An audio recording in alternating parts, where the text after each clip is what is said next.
Okay, here we go. I can show them how to do it when I'm in the zone. Before we start, let me puff that indigo. If I thrust, guaranteed you gon' feel it though. My intro for this real shit. When I walk the bridge and we built it. Two hoes got the boy on kill clip. My team good and we rollin'. It ain't really hard to see that I'm fresher. I'm an F5 with Brock Lesnar. We ain't got time to listen. Yo, lecture. Let him put the title up and I get your bitch. Ask me, never made up. What's going on, everyone? Welcome back to the channel. It's your boy, Dead on Dave. Now, I do apologize that this is a little bit of a tardy and very early morning for most of you live Raw review, but damn it, I promise you a Raw review live, and damn it, you're going to get a live Raw review. Had internet problems last night, folks. Had internet problems, could not watch most of Raw, and once it got around 3:30 in the morning here, I said, to hell's with it. Raw wasn't very good. The little parts that I did see last night, and I was staying up for no reason because there was no way I can go live with the intermittent signal that I had. So screw it. That's the price we pay for living in small German towns. But that was then. This is now. And we are here for your live Raw review coming at you from Germany. We're going to have a good time. For those of you who are here, I do appreciate it. For those of you watching later, I appreciate that too. Make sure you hit me up with a like. That's right. Machinima likes those likes. So make sure you do it. Hit that like button and I would be very appreciative of it. Now, as always, we are under hot pepper rules. That's right. Hot pepper rules. For every $20 in donations received, I will eat a pepper. And I got these Turkish bastards that I'm just waiting to eat. They're nasty. I have no idea what they're going to do to my mouth and or my anus, but they're going to be incredible. But we got to get the donations for it, and we'll either eat them during the show or I'll do a solo show afterwards, all depending on time. Okay, enough of that. Let's get into Monday Night Raw because, yeah, it happened. It happened. It was a very perplexing Raw, very strange Raw. Just weird. Very weird. It wasn't horrible the entire night. I do feel that the third hour, for some reason, actually did pick it up quite a bit. The first 2 hours are very draggy, and there were some very, very bad moments in it. Horrible, I wouldn't go as far as to say. Bad most of the night, yes. But we're going to talk about the good, bad, and indifferent right now. God, I can't even really defend Raw as somewhat not bad because it was pretty bad. But there was some bright spots, and we'll talk about that. Let's get right into it, man. Let's start in the beginning. I think Chris Cressa hit it right on the head, man. Everything seemed like filler. Everything seemed like filler.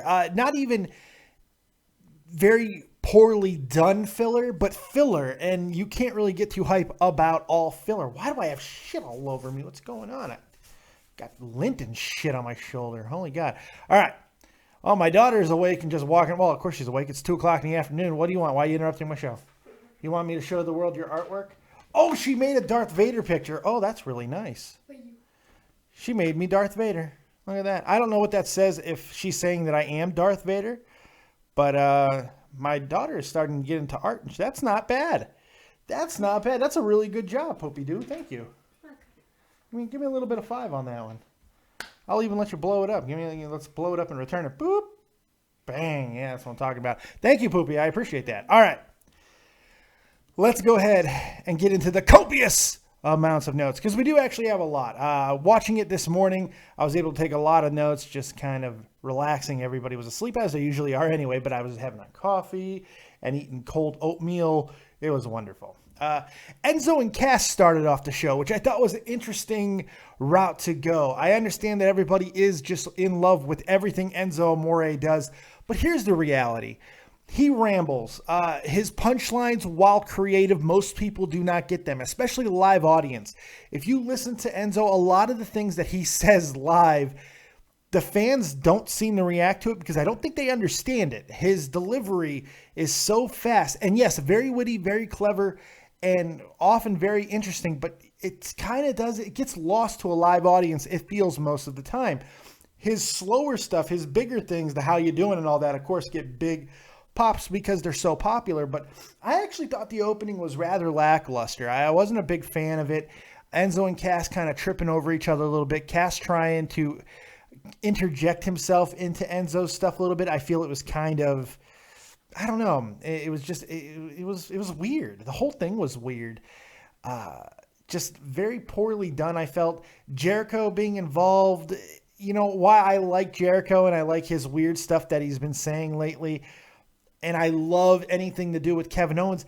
It just feels so bizarre that they want to put Cass and Enzo in a high-profile match by putting him in there with two big stars like Kevin Owens and Jericho.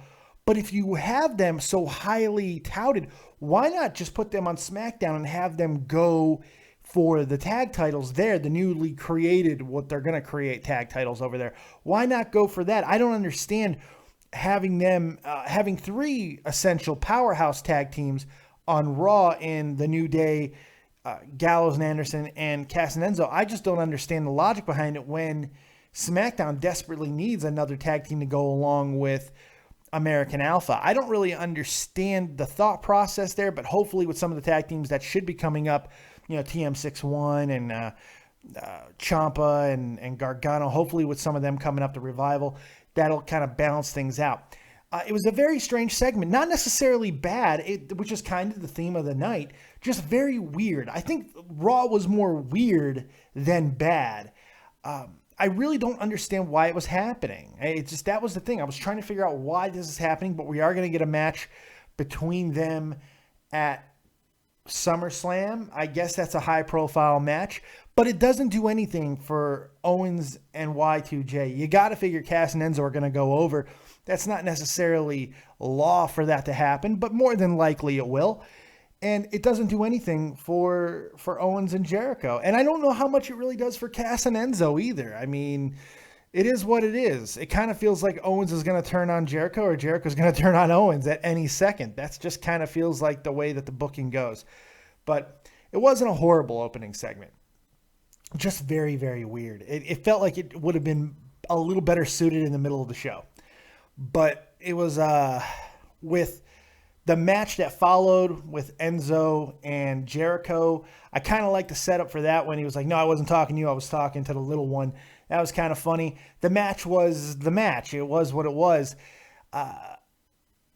It wasn't bad. It was just filler. It was all filler. Nothing real major happened until Owens got involved a little bit, which prompted Cass to just lay out Jericho. And you know what? For the first time, I saw for myself what everybody has been saying on the internet about Cass's weak ass fucking foot that he gives, that big boot. It's weak. It's weak as shit. It is soft. His foot is soft.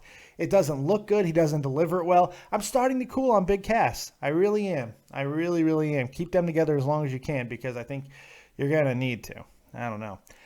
Before we get too far into the review, I would be remiss if I did not announce the winner of this week's Copious Graphic Design Challenge, which is Fake Ass Twat.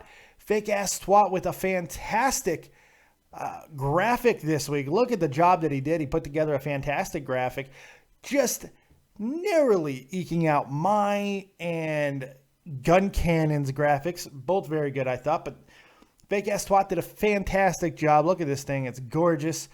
There was a change that needed to be made. He changed it immediately. Great job. Really, really good stuff. So there you go. I actually used it as the graphic, the thumbnail for this week. Great job, Fake Ass Twat, which is something I never thought I'd say in my life, but I did. Great job. Getting back to it, Mick Foley in the back. I thought Mick was hit and miss all night. Sometimes he was very good in his delivery, and other times he was downright cringy. This was kind of a weird in-between. I like his interaction with female wrestlers. He has an affinity for the women wrestlers, but it almost seems lecherous at points, you know? It almost seems obsessive and fake, and that's kind of the book on Mick Foley. He really is what Rick called him in his book. He's a goddamn Muppet, and it's kind of hard to take. I love Mick Foley. Have a nice day. You know I love Mick Foley. I'm a Mick Foley guy, but it's just kind of, you know? And then he then puts in a very weird stipulation unnecessarily for tonight where once again Sasha has to take on Dana Brooke again. But this time, if Dana wins, it'll some reason be 2-on-1 handicap match at SummerSlam. All based because Sasha asked for the match. It was just very weird. Very strange. Didn't really understand the point of it, the reasoning behind it. But it was just, that's just kind of the thing of the night. And that is really how it is. After that, Braun Strowman versus Jarrell Nelson. Look, I might be in the minority here. I kind of like these Braun Strowman matches. I like how they set them up. I like the jobbers getting an interview and this one being absolutely terrified and just not saying anything. I kind of dug it, man. I think that there is an option here that if you continue this route, yes, I would like to see him take a step up in competition, but there's an opportunity here for them to introduce a next John Cena type character, right? You keep having a whole bunch of these jobber type guys, and then you have some type of hidden gem of a prospect down in NXT that really nobody has any hype on, right? And then he is one of these guys, and he gives Braun Strowman an absolute run for his money, or maybe even beats Braun Strowman if Strowman's really not gaining any traction, which I got to be honest, he kind of is. The crowd seems to be reacting to him a little bit better. He's moving fantastically. I'm really digging his progression because I thought there was nothing there with Strowman. I really did. I just thought he was a big body, but he's starting to become an athlete, it seems. He's moving very well. He's quicker than I thought. His instincts are getting way better in the ring. I am actually starting to dig this whole situation. It's just they have to do it correctly because this can get kind of iffy at points. So hopefully it will go down the right path. All right, first cringe moments of the night. Mick Foley and Puff Daddy. What the fuck were they thinking putting these two together? Mick is like, I know this is Mick's character. He is the older, awkward dad. He's the awkward dad of the WWE. I get that. But Jesus Christ. That was so painfully awkward. The New Day couldn't even save it. And Puff Daddy talking about Big E's nuts, which is funny, but just kind of weird. And Mick Foley trying to tell me it's a family show. It was just weird, man. It was cringy and just strange. Speaking of cringy, I'm going to talk a little bit about this. Guys, give me a reminder after I'm done with the review. I want to talk about that Austin and Ambrose interview. Talk about cringy. If Austin tried to bring up Dean Ambrose's father one more time during that interview, holy shit. We'll talk about that in a moment. Oh, my God. After that, Titus O'Neil and Darren Young. I get they are trying desperately to make this a thing. And I think last week they started to make it a thing. I like Titus starting to become a heel. I like that. They seem to drop it this week. Titus really didn't do anything heelish. Darren Young got the win with, also using the tights like Titus did last week. But this time, Backlund didn't get upset about it, that his guy cheated. But they didn't follow it up. Like if Titus would have attacked both of them afterwards or in a backstage segment, I think he kind of would have saved that match in this whole angle. I don't know where they're going outside of a pre-show match. I think this can be bigger than what it is. I felt like they laid some good foundations last week. This week they kind of faltered, and that's what it felt like. Look, this was the first bad Raw of the brand split. Last week I didn't mind Raw that much. I thought it was actually fairly decent. There were some bad parts, but I liked the subtle storytelling that they had. They didn't have any of that tonight.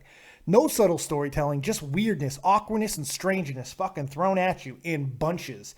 That's kind of what we saw tonight. And Titus and Darren is kind of a microcosm of that. But I don't know. It's very weird. And Chris Cressa he said it in the chat. I think Darren Young is the one going heel. Well, based off last night, it kind of seems like it. But Titus was the one who was clearly going heel last week. Now Darren's kind of devious this week. Or is he just having a little bit of an aggressive streak? I don't know. It's very weird. It's bizarre. But it is what it is. We then get the promo for the Cruiserweight division. Holy fuck. Oh my God. We need this to happen as soon as possible. It cannot happen soon enough. Raw needs the Cruiserweight division. Raw needs the Cruiserweight division. Desperately. I mean, desperately. They need to be able to fill an hour with these cruiserweights of just wrestling. If they can take the WCW format, first hour, that's where you put your cruiserweights and your luchadors and let the fucking wrestling just highlight and shine. Maybe throw in a main roster promo type thing in there, like you have your main title guy come out and say, oh, brother, whatever you're going to do. But an hour needs to be dedicated to cruiserweights of just wrestling. Every week, you got the talent. You're getting the entire division. Use it. And hopefully that's going to happen. And I think that's going to fix a lot of the problems of Raw. I also think getting past SummerSlam, where we don't have to have this constant integration between Raw and SmackDown, is also going to help both shows down the line. But we'll see how that goes a little bit afterwards. Rollins comes out after that, and he just yammers. And I felt it was an absolute unfocused promo with fucking no point other than setting up a sliver of exposition for Balor's promo, which I'll talk about in a moment. Rollins, man, he could be so hit and miss. He could be so good sometimes in every aspect of his game. And then he just comes out and delivers bad. And now he's delivered bad lines well before. So I don't buy that this is just writing and creative. It's execution with Rollins, at least. It is execution. And he has a problem with this. He's not consistent. And that's the biggest problem on the mic and doing promos. I just really hated it. I really hated it. It made me want to punch a baby, punch a Furby. And Furby's, well, why does a Furby need to get punched? Well, that's how angry Rollins made me. I don't know. After that, Sheamus and Cesaro. Okay, decent match. They always have good matches between the two of them, but why does it matter? I mean, once again, Cesaro wins in a weird manner, so, the feud isn't ending. Do we want to keep seeing singles competitions with no real focus or importance between these two going into SummerSlam? I don't know, man. I got a feeling this is going to be up on the pre-show at this point because it just really doesn't matter that much. I don't know. Okay. After that, I got my favorite thing of the night. And I'm going to preface this by saying, yes, you all know I am not happy with not necessarily Brock Lesnar being on television, but with WWE's outright telling people that he's exempt. I've covered it ad nauseum. You guys know my stance on it. It is what it is. I'm hoping WWE will at some point pay for this. They're going to. It's going to happen because they set a very dangerous precedent, but that's all down the road. That being said, Lesnar RKO promo package was the best thing all night. Period. Randy really showed how much he's grown. In this promo, in this package, just his backstage interview showed how much he's grown over the years. His side of the story, talking about his days in OVW with Brock Lesnar, it was magnificent. It was just really cool. It was just kind of door opening. And then Brock said, no, fuck that. Fuck that guy. I have no interest in Randy Orton. I loved it, man. I loved the juxtaposition between the two. I loved the one seemed to be caring about it and even calling him out for the reason why he left. And then Brock's like, no, fuck him. I'm a machine. I'm a robot. I've been doing this since I was 5. I eat, train, and beat people's asses. I kind of dug that. I got to be honest. It was my favorite thing of the night. I thought it was very well put together. It was cool. It was cool. It was very cool. And look, I understand that Brock's a draw, and so do they, and that's why he's there. It's just not right. But that all being said, sometimes you just got to enjoy the show, and that's what I'm going to try to do. After that, the Dudley Boys versus Neville and a partner of his choosing, which ended up being Sin Cara. So let me get this straight. Sin Cara, they decide to separate him from a small, high-flying type tag team partner to put him in with a small, high-flying tag team partner. Bizarre. I don't really know if there's anything to this tag team. Probably not. It feels like it was just a vehicle to set up what looks like a Dudley breakup angle. When the Dudleys announced last month that they had re-signed with the WWE for another year, I was asking myself, why? Why would the WWE want the Dudleys to re-sign for another year, and why would they want to stay in the company for another year? They haven't really done much since their return. They've had a couple of bright spots, but it's been rather ugly. Their wrestling has just been awful.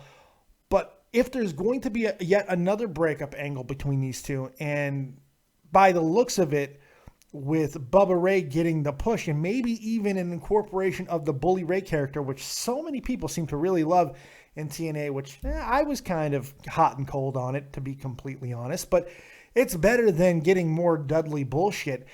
So if that was the only reason for Neville and Sin Cara, and it actually works and we get the full breakup angle, then mazel tov. It's a great idea. And we'll see if that's going to be the case. I love the fact that Neville got a win. That's always nice to see. Neville's getting hot again, hopefully, and maybe he'll be used well within the Cruiserweight division or just in the mid-card title somewhere. Who knows? We'll see. Oh, now I told you guys earlier that there was a lot of cringe during Raw, and here's another one of that. Well, it started off cringy, and then it ended up getting saved a little. Let's talk about it. Rusev and Lana redoing their wedding. I don't know if this was just bad creative. I don't know if the idea was bad. I like the wedding cakes there and everything, the setup, what's going to happen. We're going to get someone getting fucked up through cakes. I mean, I kind of dig that. That's okay. I think there's a place for it. I believe it was just bad execution. Someone's got to say it. It doesn't seem to be said enough. Rusev's horrible. Rusev is horrible. He's fair in the ring, but he is fucking atrocious on the mic. I mean, repugnantly bad on the mic. He can't talk. He can't put together a fucking sentence. And I don't know if it's on purpose or not half the time, to be completely honest. And worst off, the crowd only even acknowledges him because he gets the cheapest of anti-American heat. And it's kind of a shame because they seem to already identify this before. They already seem to have known this. And that's why they tried to get Lana away from him in the past, because Lana's getting lost in all of this. And it's unfortunate. Unfortunately for WWE, Lana also torpedoed the entire thing because her relationship with Rusev was more important than her career. That's what I firmly believe happened. And it was a problem. They went into business for themselves, and now we're stuck with this shit. It was awful. And look, when Roman Reigns is the best part of a segment, you have to question where creative is going. That being said, I'm going to give some credit to Roman Reigns. I thought Roman was amazing. Yes, amazing last night. I thought some of his best work he has ever done. I loved his fucking best man shtick that he did. I thought it worked fucking wonderfully. My only criticism of it, and the fans seemed to dig him a little bit too. There was more cheers last night. It was been all boos up to now. He got some good cheers last night. Not the cheers that I'm sure WWE wants, but it is what it is. He didn't go full on face. My only criticism of that portion when Roman came out was after Lana went through the cake, we all knew it was going to happen. She got a cake bukkake all over herself. We knew that was going to happen. I think it would have been cool to see Roman spear Rusev through the cake and the table. I think that would have been really cool. Really cool to see. But Roman just kind of left the ring after, and then Rusev goes to the back and screams at Foley. Foley puts him in a U.S. title match against Roman at SummerSlam. It kind of pittered out. But I liked what Roman did last night. I thought he was very effective in what he did. This is what we need to see more of. It's improvement. Whether you like Roman or not, there was improvement. It's hard to deny that there was some fucking improvement. I kind of dug it. I got to be honest. Fake Ass Watcher said in the chat, he was very relaxed on the mic and his jokes were legit funny. I agree. See, he felt really relaxed, maybe for the first time. Why? I couldn't tell you why, but he was. So after that, they follow it up with a very pointless Dana Brooke versus Sasha Banks match, which was unbelievably predictable. We knew it was going to happen, and it did happen.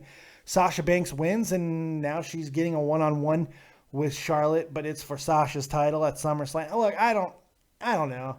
I don't even look. The match between Charlotte and Sasha a couple weeks ago was so good. I don't know if a rematch at SummerSlam could even emotionally top it, let alone in ring. They can probably go a little bit deeper than what they did on Raw, but I don't know. It just kind of seems weak to me. And Nia Jax is just looming.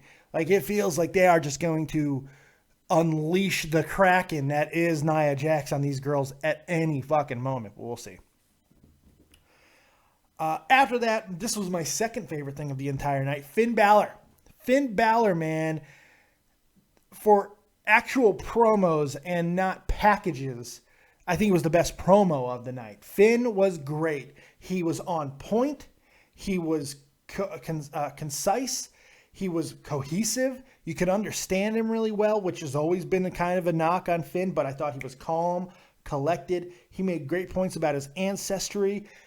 It was dark. It was kind of weird with the background, and I don't know what he was sitting on. Maybe a coffin. I don't know. But I liked it. I felt that was just really... I felt that Finn knocked it out of the park, and he blew Seth Rollins away. Blew him away last night. I do care about this feud, and I care about this match, and I care about the WWE Universal Championship, and that's kind of the point. I hope Finn wins. I think it's a really good start, man. I really enjoyed that, and hopefully we'll see the Demon next week in kind of a teaser type thing, but I hope they don't go too dark side with it. I hope they don't go too, Undertaker-ish Bray Wyatt with the gimmick, the boogeyman-esque, if you will. You know what I mean? I really did enjoy what Balor did last night. He was great.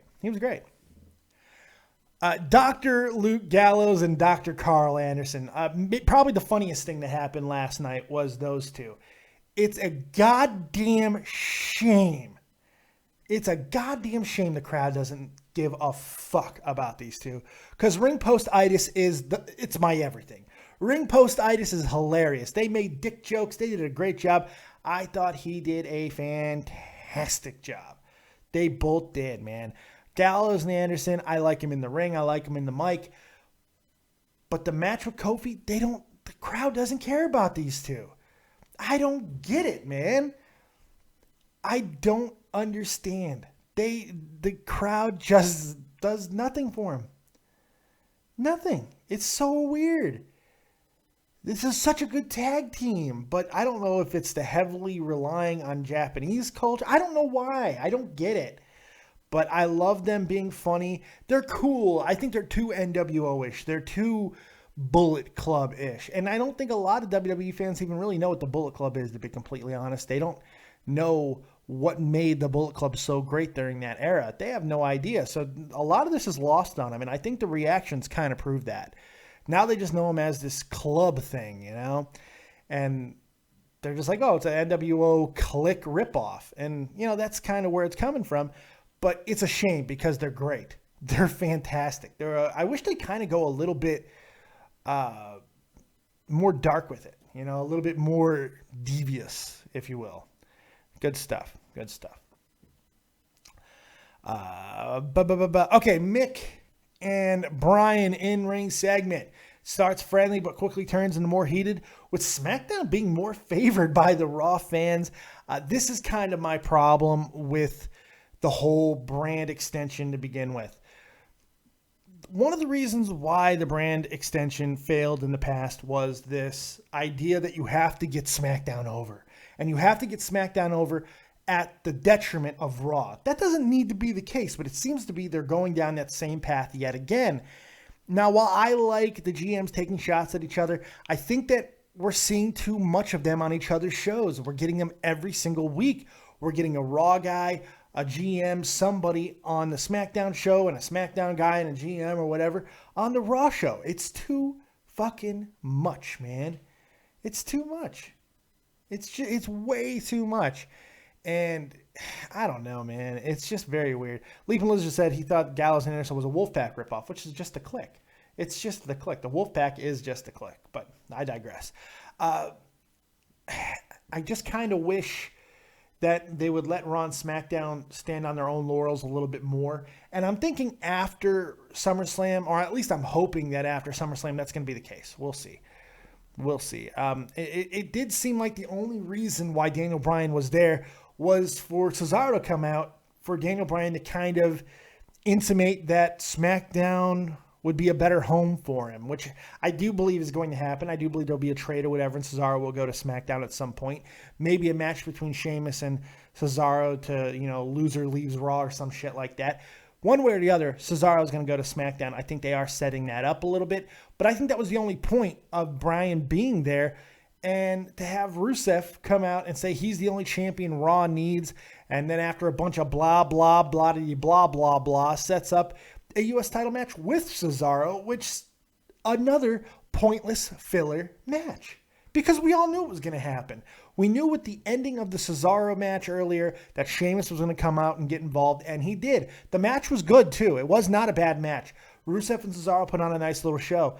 But we all knew it was coming, and then it inevitably did, with Sheamus costing Cesaro the match, and then Rusev trying to leave, but he turned around too early and just kind of had to stand there and pitter for a second while Roman plowed through him. We all knew it was going to happen, and that's what ended the night. I don't think it was necessarily bad. Roman got a good reaction from it, and that is a good thing. So if you're on the bandwagon of let's rebuild Roman, you got to be fairly happy with that portion of it.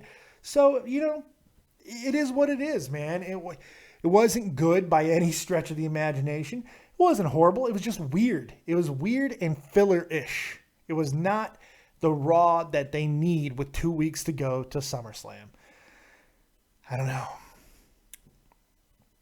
Leaving Legend said maybe, but they are even using the too sweet Wolfpack hand gestures. That all started with the Click, Leaping Lizard. Do you not know your wrestling history? This was a Click thing long before it was a Wolfpack thing. The too sweet, that was Clickish. Go back and watch the Garden, the Madison Square Garden, the curtain call incident. That existed long before the Wolfpack. That's what I'm saying. The Wolfpack is the Click. The Wolfpack was who? It was Scott Hall, Kevin Nash, who were two big members of the Click. That all predated it. Anyway, let's get scientific, man. I don't want to gild the lily too much. Let's get our review. I want to see your guys' review in the chat. Make sure you also hit the like button if you've yet to do so. What's your rating out of 10? I'm going to give you my scientific rating because we do things scientifically here. It's what we do. We got the Dead on Dave review standards. Commentary. How was commentary last night? I know I wasn't hate fucking it. I know that the commentary didn't take away from the night for me, mainly because there wasn't much to take away from. But, the commentary was good. Corey Graves, yes, and more yes. I'll take it 5 times a fucking week. I love me some Corey Graves. Byron Saxton is Byron Saxton. Not fantastic whatsoever, but, he gets the job done as far as being that geeky. When Coach was at his geekiest, that's what Byron Saxton is now. It is.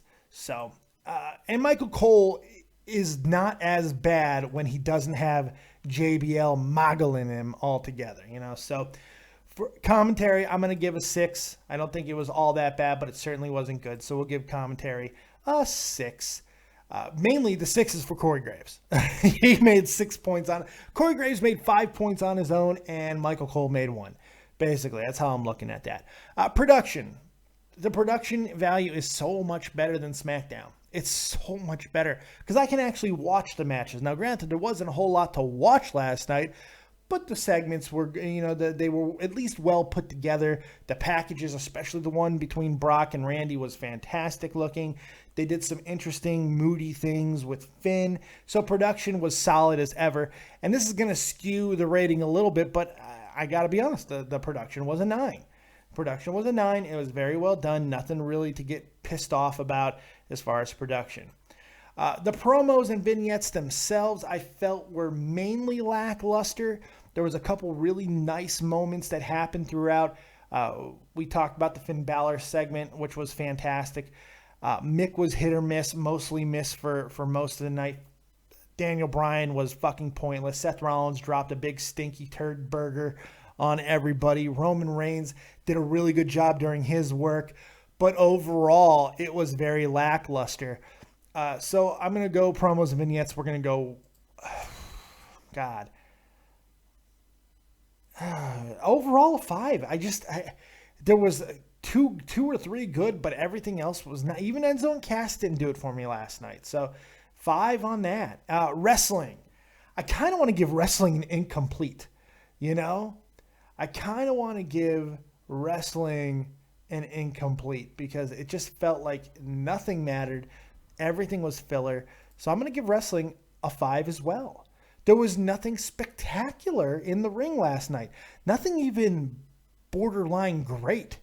It was just all filler. So I'm going to give wrestling a 5 as well, which gives us a total of 25 and divided by 4 because that's how averages work. We come to our rating of a 6.25, a very scientific 6.25. And honestly, I think that's about correct. I think that's about correctamundo. But 6.25, I think that's fair. Let's see the guys in the chat. Let's see what you guys gave it. Sleeping Angels Raw was a 1 for me. I think that's a little harsh, but to each his own. Chris Cressa gave the audio a 6.5. Patrick Lynn gave the Raw a 6. Carl Gibney says Bray Wyatt and Randy Orton was the dark match. Yes, they were. And also, for some reason, AJ Styles and John Cena showed up in the middle of a commercial at one point last night. Very odd that was. Joseph B. Mr. Bubbly, 5.5. Rick Badboy gives it a 3 out of 10. Fake Ass Twat, a 5. But I'll give your graphic fake a fucking 9. It was fantastic. I do feel there's a little room for you to improve, though. Keep them graphics coming. And if you want to give Fake Ass Twat a run for his money, you can send me graphics for SmackDown tonight. As a matter of fact, if you feel you've got the graphic touch, go ahead and hit me up on Twitter at @DaveV with your thumbnail for SmackDown tonight. Maybe I'll use it. If not, I'm going to use my own because I always make my own, as I did last night. But maybe yours can beat mine or beat Gun Cannons or beat Fake Ass Twats or anybody else who does enter. Bring him in, folks, because he's on fire. Enzan gives it a 4 out of 10. Gun Cannon gives it a 5. Chris Cressa gives it a 5. Fake Ass Twat. My thumbnail was better than this Raw. It didn't deserve my work of art. Fair enough. Leaping Lizard. I was actually more of a WCW fan back then. Okay, fair enough.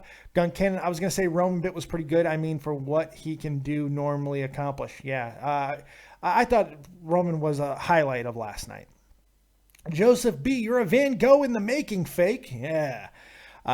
Fake Ass Twat. Or I'm sorry. Patrick Lynn gives it a 6. Carl Gibney, 5.5. Sexy Gorilla, 6.5. There you go. Fake Ass Twat. I may or may not make a SmackDown graphic. I don't care if you do or not. Your graphic was fine, but it's not my universe, motherfucker. I don't care. If you want to continue to get a little bit of love from Dead on Dave, you go ahead and you make the graphic. If not, eat me. I don't give a shit. But I think somebody else is going to send me a great graphic anyway. Gun Cannon's giving you a run for your money all the time. And if you guys got time, go ahead and send it in. I'd love to see it, and maybe I'll use it as the thumbnail. And if so, I'll, of course, give it a shout-out. All right. Got through the review. Gave it a scientific 6.25. Science. Can't argue with that. Let's go ahead and open up the phone lines if there is any calls. I know it's a very early morning for many of you watching right now. And those of you watching this later, you can't call in because this already happened. So let's go ahead and open up the phone lines on Skype.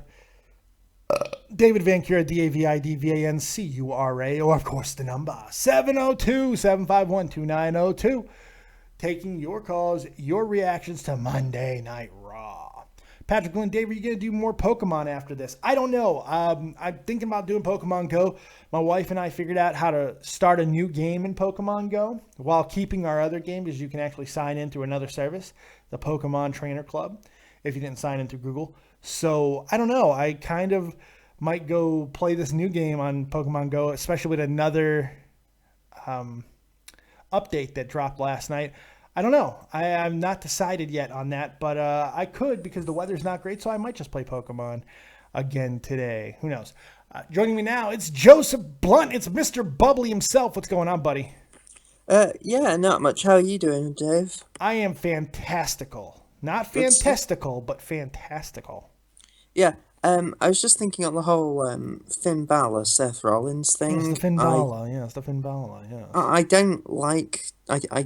despised Seth Rollins' promo, but other than that, I think this feud is going really well. I I do think too. that Yeah. I care about this feud. Yes. They took the less conventional road on this feud by putting Finn Balor in there, in the They main did, but event. another way of looking at it is they kind of took the only route they could.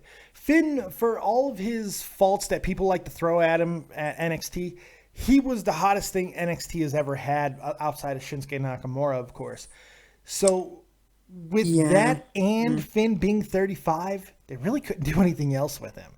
Yeah, I mean, It was kind of a he now or is- never type deal. He was really one of the hottest things in NXT. I mean, alongside Shinsuke, and you could argue Bailey as well. I think But Bailey, he, and Shinsuke are the hottest things that NXT has ever seen. yeah, they were. Yeah. I think Finn's going over 100%. I'd like to think so. Yeah. No, he is. He is. He's going to be the Demon at SummerSlam, Yes, and of then course. not going to beat the Demon on his first appearance. More than likely, they did the exact same thing with in NXT. I mean, remember his matches with Kevin Owens when he was going for the title. He couldn't beat Kevin Owens as just Finn Balor, and then he was able to bring out the Demon, and then he did beat Kevin Owens. I think it's very similar to that, but kind of in reverse. We'll see the Demon win the title, and then he'll kind of defend and maybe even get the better taken of him without the Demon. Then he'll have to use the Demon. I hope they don't rely on it too heavy, though. I hope that they only bring it out for title matches like they Yes. did in NXT.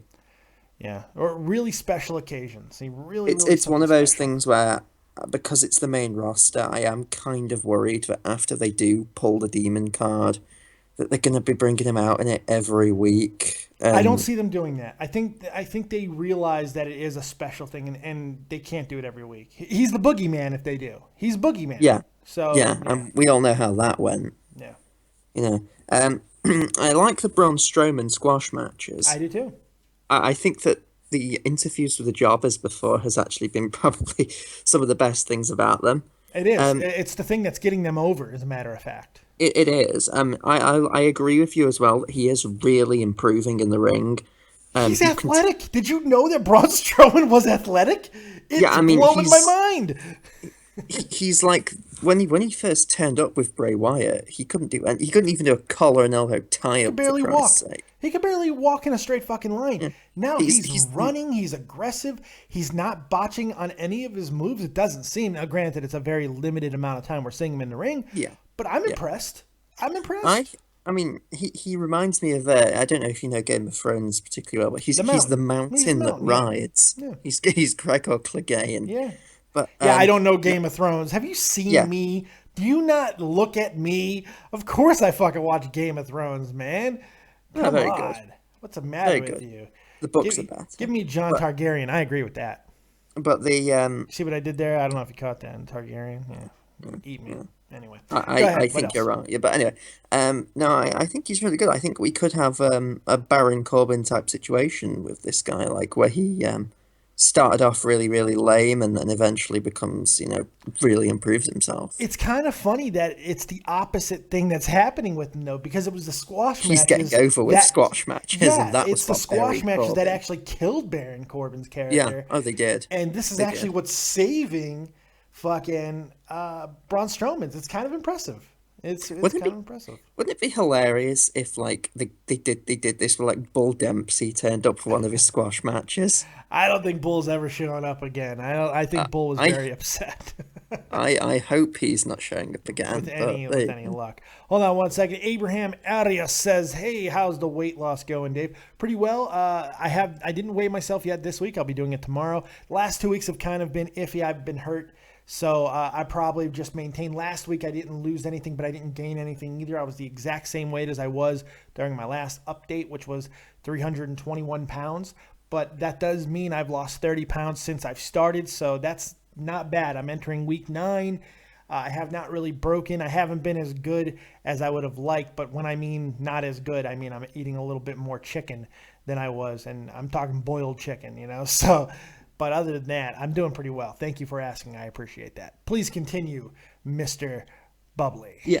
I thought the Daniel Bryan segment, Awesome. like, I know that they're going to do this thing with Cesaro where he does eventually go to SmackDown, Yeah. but I kind of don't really want to see that because SmackDown is doing a lot of things that I don't like with the camera angles Oh and god, it's awful. It's impossible to watch.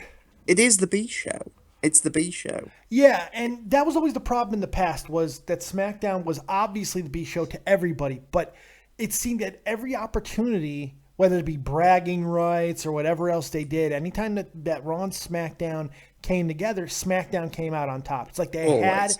to make Always. Raw the lesser product, even though nobody fucking bought it. It's one of the reasons why the brand split didn't work before. And they're going down the exact same path yet again. Yeah. I hate the fact that they're creating a whole brand new set of titles for SmackDown and a whole brand new set of There's titles not for enough Raw. depth. There's no depth for that. There's none. As in the women's division, they've got some good women there. They've got Alexa Bliss and so on. They've got Becky Lynch.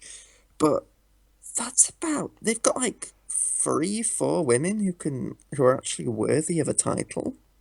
And Yeah. in the tag team division, how many tag teams are even on SmackDown? See, this is my issue. I feel they could have accomplished something very special, very easily. Instead of having a title on whatever brand didn't have the title, let's say Raw had the tag team titles like they do now. SmackDown doesn't need to make a tag team title. What they need to do is establish if it's a ranking list, then it's a ranking list, whatever you want to call it. They need to establish a number one contender in SmackDown for the tag team titles. And they eventually get the next title shot against the tag champions at the next pay-per-view, whatever the case may be. This is why it would work, and this is why it'd be interesting, because we won't have those two tag teams building up together on any given show except the payoff pay-per-view whenever they actually fight. That would be fucking interesting. We don't have to see the things that we're seeing with Gallows and Anderson in the New Day going out every single week and just doing what they're doing, and and by the time they have their match, we already don't care. Yeah, this is my problem. This has always been a problem with WWE. They have the people who are going to fight at the pay-per-view, interact, or have tag team matches, or be involved in some sort of situation every single week leading up to the pay-per-view, where when we get there, they've already fought. Like, when they did this for the Intercontinental title match at WrestleMania or whatever. Oh, no, Money in the Bank. They're doing it with every feud. They don't even do it with just title like, matches. Look at I've Cesaro and seen Sheamus. them Look at Cesaro and Sheamus. The thing with Sheamus is, I don't know why, but Sheamus always seems to get poked in these really repetitive feuds. I mean, he went like 6 years feuding with Randy Orton, didn't he? On and Yeah, off. it was very weird. But they both kept getting hurt. So it never got to be finished. And it was very strange.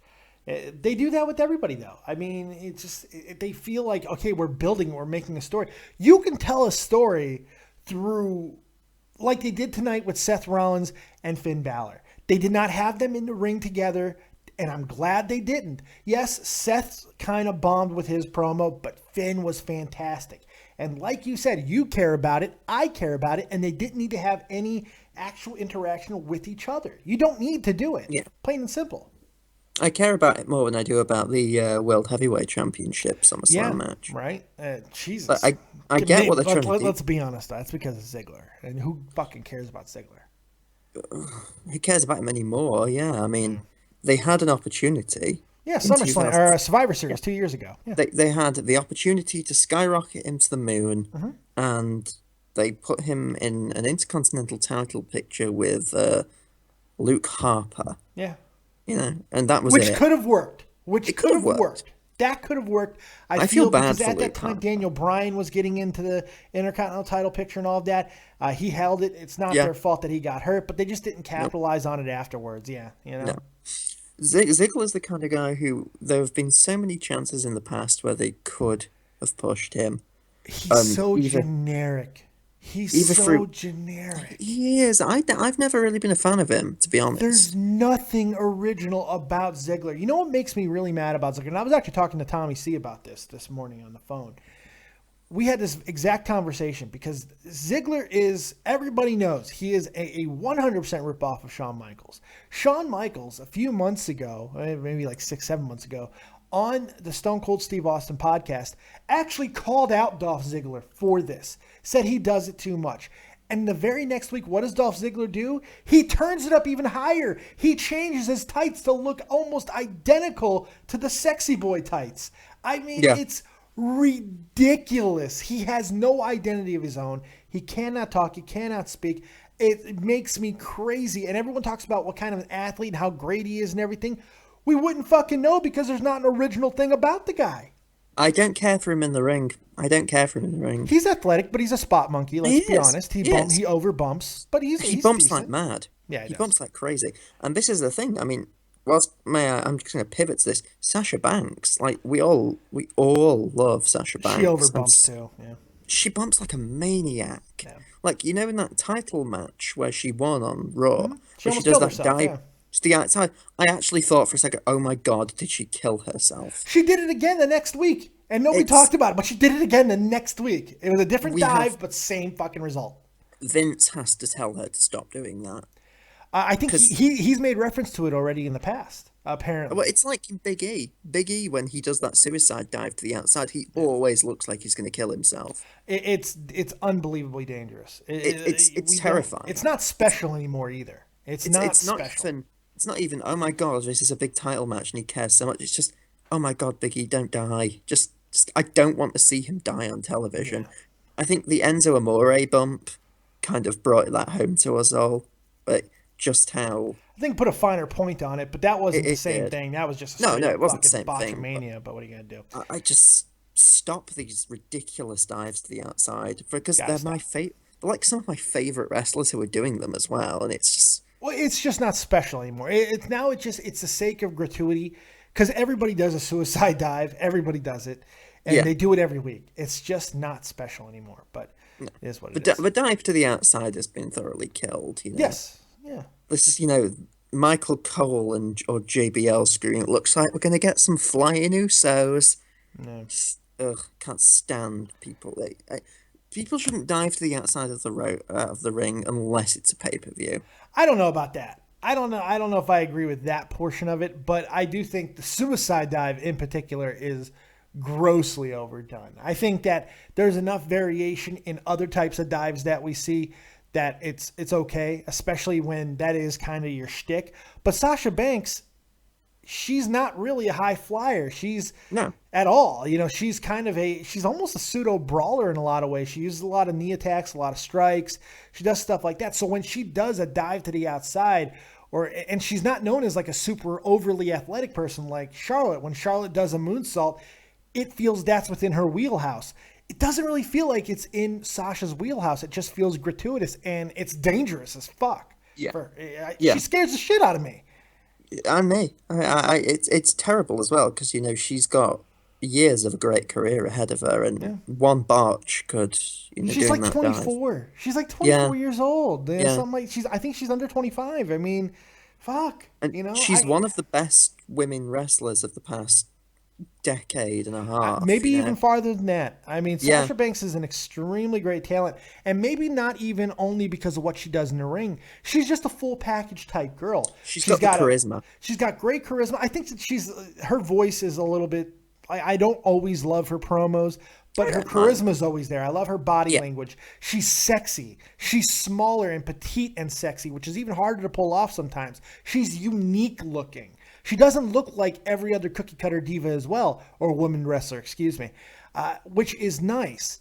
She's got this full package, but if she burns herself out because she's a spot monkey, or she wants to be a pseudo spot monkey because she feels it adds a little something extra to every match, well, fuck, what are we going to get? It's the same thing with when you look at other things in life. Yeah, let it go. Go ahead, let this guy do whatever he wants, but because it draws, it makes money. But if they fuck themselves over for whatever reason and they cannot compete and be that draw, then they're making $0. They're making zero money. If she keeps doing that dive, she's gonna be the woman version of Daniel Bryan. Yeah, very, very possibly. We'll see. Joseph, you got anything else for me, man, before I get you out of here? No, you can throw me over. Sweet. All right, man. Thanks. I always appreciate the call. You have yourself a good day, my friend. Bubbly, bubbly, bubbly. Bubbly, bubbly, bubbly. Over the top rope. Joseph Blunt, everybody. Joseph Blunt. Always nice to hear from Joe B. Always nice to hear from him. All right. We're still taking your calls live on Skype. David Vancura, DAVIDVANCURA. Of course, use the number 702-751-2902. This is your Makeup Monday Night Raw live review. I told you we're going to get one, and damn it, Dave gives it a live review, even if it couldn't happen last night. Once again, small town internet. Nothing I can do about that. But we are taking your calls now to let you sound off for those of you who braved the early morning to be here, and I do appreciate everybody who's here. Fake Ass Twat, Old School Matt, Sexy Gorilla, Chris Cressa, my German brethren, all kinds of people who are here. I think I saw Too Tall in here a little while ago as well. Thank you guys for joining me, man. I do appreciate it. It's always nice to hear from you guys and supporting the channel even at weird, awkward times, man. It's fantastic that you guys are here for me. Old School Matt, Dave, do you plan to play Pokemon after this? As I said earlier, I'm not sure. The weather's not great. I do want to play Pokemon Go. I started another character. I found a way to start a second game in Pokemon Go without creating a whole nother identity. So I might play that depending on the weather, or I don't know. I might play some Pokemon. I don't know. I haven't decided yet. Maybe in a little while I'll jump on the Pokemon train and we'll play some more Pokemon White version 2. We started yesterday. Had to restart an hour in, but I do feel like it was a lot of fun, so we might do that. Gerald Herbert says, I love you, Dave. I love you too, Gerald. I have no problem with having a little man love. Love you too. So maybe we will be doing that in just a little while. It all depends. Tomorrow I'll be playing Pokemon Go most of the day because Tommy C's coming over and he's bringing the whole family. So he and his daughter and me and my family, we're going to go catch Pokemon throughout the city of my town, which is, I'm not telling you because I don't want anybody to come stab me in the face. And we're going to go catch Pokemon together. So, Mystic Mac Gaming in the chat. Hi, how you doing, Mystic Matt? Mac, excuse me. Speaking of a Matt, let's bring in Old School Matt, the most awkward man in the world. How you doing, Mr. Hersey? How you feeling today? I'm feeling pretty good. I didn't really care. What you got for me, Matt? I was looking back on some of the stuff that WWE did last night, and I rewatched the Randy Orton-Lesnar promo, and I got a very scary thought. Uh-oh. No, I saw you say this earlier. I know you think Randy's going over Brock. It's not fucking happening. It's not happening. That's not a punishment, for one. They're only spiting themselves because it doesn't make any sense. I know. I'm sorry I cut you off. I do apologize. Go ahead and finish your thought because I know what you're about to say. Go ahead. I'm sorry. I'm going to tell you why it's not happening, but go ahead. Finish your thought. I'm sorry. I think they're going to job Brock out to Randy to punish him because Vince McMahon is a crazy old son of a bitch. That makes no sense. It makes no sense because you don't keep Brock and potentially hurt the image and legally fuck your company and then devalue him by having him lose to Randy Orton. You don't do it. It makes absolutely no sense in the world. No, Brock has to go over because if you have him there and you've taken the risk of fucking alienating fan base, your locker room, and just fucking logic, then you at least need to keep him as a draw. And if he loses to Randy Orton, the last 3 years, the fucking failed drug test, it's all for naught. Everything. The Undertaker streak, it's nothing. Listen carefully one more time, everybody. This is going one way and one way only. All right? Brock Lesnar will lose at WrestleMania 33 to Shinsuke Nakamura. Vince is so high on Shinsuke. I'm telling you guys, this is what's going to happen. It's the only thing that can happen. It will be, and I've been saying this for, it feels like a year now, Brock Lesnar will lose WrestleMania 33, Shinsuke Nakamura. Book it. Book it. Shinsuke goes over and he's huge. He's huge. Sexy Gorilla in the chat says, eat peppers. Pay me, bitch. Somebody pay me. $20. That's all we're waiting for. We get the $20 in donations. I will eat peppers. I'll also do it during the Pokemon video if I do indeed play Pokemon after this, where you guys can name the Pokemon members of my team. I'll also eat peppers during that if we reach the $20 plateau. Pay me. You want to see me hurt my mouth and my asshole? Pay me. There you go. What else you got for me, Old School? All right, when Shinsuke beats Lesnar, can we agree on this, that after that, Lesnar needs to fucking leave? He's done. He's done. He's if he won't even have all that, I think he'd have a year left on his contract at that point. And I'm not sure if we'll see him until the next WrestleMania. Brock won't be gone for good. They're going to continue to use Brock as long as Brock wants to be used, because Brock makes money. And he is still the biggest draw. He is still biggest draw. And it is what it is. You see, and it's just how it's gonna work, man. We'll see what they decide to do after. Look, Brock's never gonna be a full-time guy anyway, so he's just not. And they just need to continue to use him kind of in the way that they are.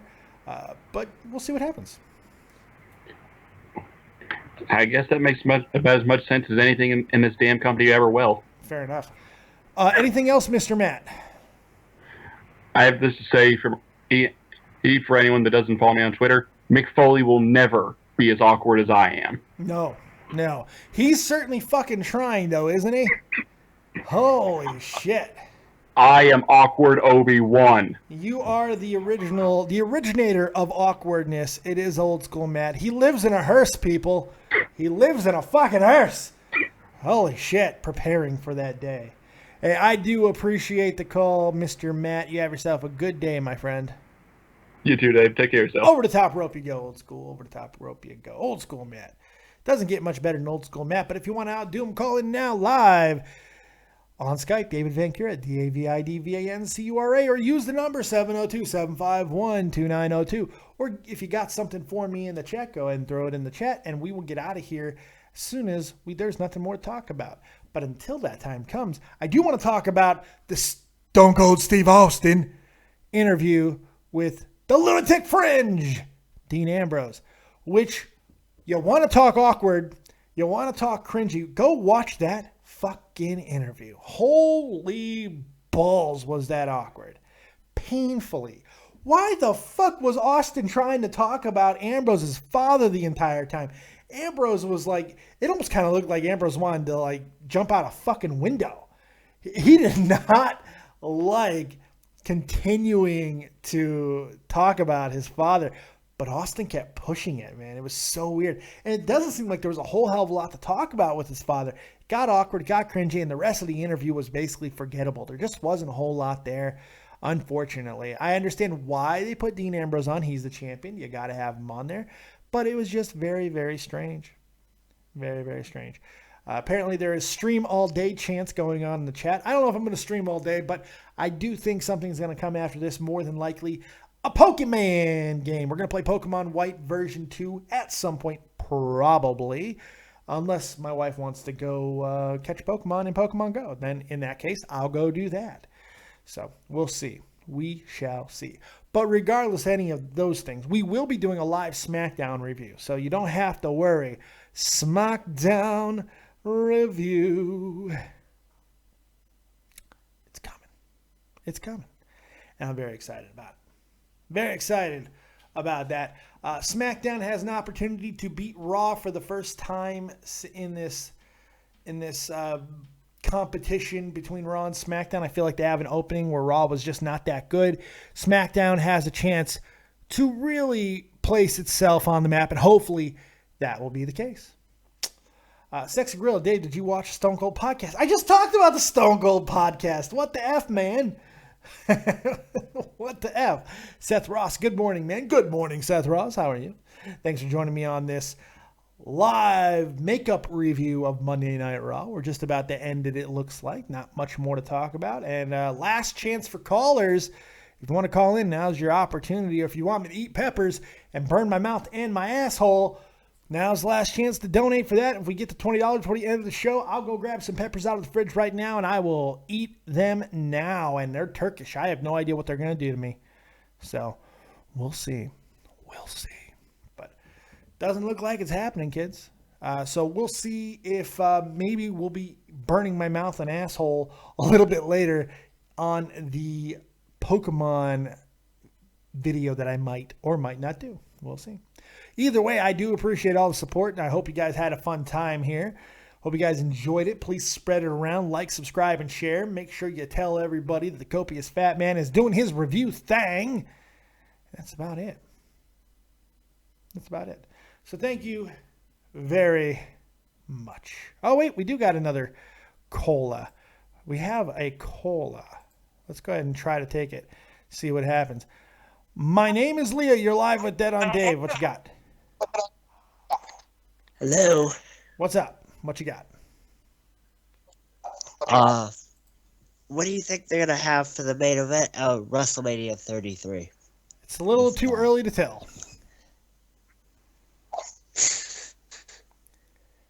Yep, that's what it would seem like. A little early to tell. What else you got? You got anything for me in the Raw category here, man? And now I can hear myself. I as did well. like them. I did like them having Dana Brooke losing to Charlotte. I mean, losing to Sasha for the so it's that way Charlotte has to go it alone. A little predictable, don't you think? Hey, your connection's all messed up, man. I can barely hear you, and all I'm doing is hearing myself.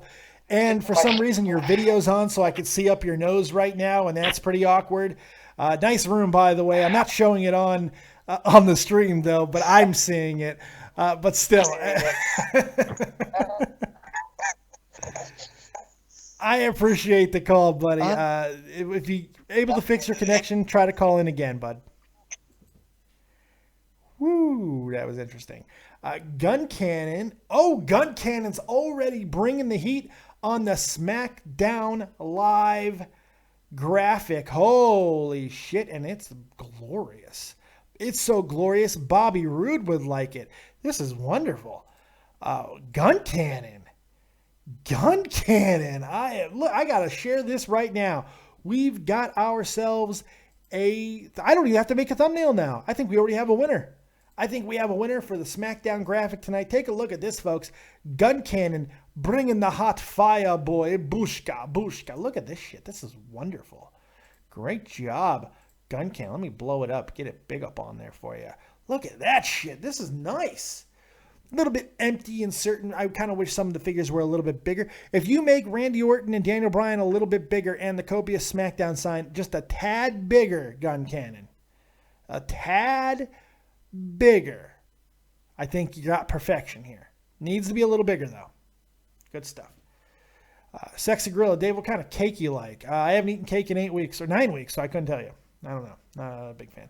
Seth Ross. Why are you a Cubs fan? Because the Cubs are awesome. I love the Cubs. I just grew up that way, man. I don't know what to tell you. Even though I grew up on the south side of Chicago, I chose correctly and became a Cubs fan. What can I say?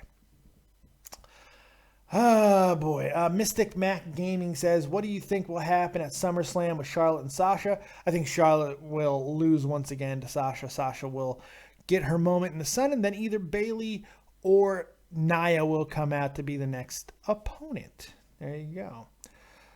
Carl Gibney, okay, Fake, you're not going to let Gun Canyon lay the smacketh down on your graphics candy ass. I think he is. I don't know if you can outdo Gun Cannons. Right now, Gun Cannons is the one I'm going to use. Gun, you got to make a few changes. Make it a little bigger. A little bigger. A little bigger. All right. Now we're getting into, Dave, what's your favorite booze question? Save it for the fucking Pokemon stream a little bit later, all right? I appreciate your guys' attendance here on the Raw review. Raw was fairly craptacular, but hey, it is what it is. We came to a scientific 6.25. Thank you very much for joining me right here on Dead on Dave Productions. Make sure you're checking out everything that's going on in the channel and in the community. Check out XLT Podcast over on his channel. Too Tall doing his thing.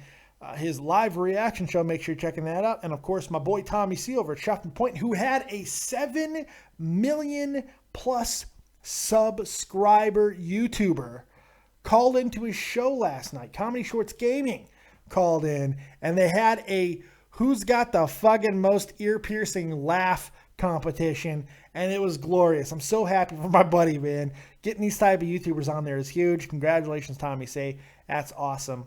Just so fucking cool. So make sure you're checking him out as well. other than that, that's all I got, folks. I've given you everything that I have. So hopefully you enjoyed it, and we'll be doing something a little bit later on when I play Pokemon White, more than likely, because I don't think the weather is going to allow me to go out, but we'll see. Thank you very much for joining me. Like, subscribe, and share. Hit that like button. Hit that like button. Hit that subscribe button, because it all matters to Machinima, folks. We'll see you next time. And as always, if you don't have talent, have talented friends. Keep it copious, folks. Peace.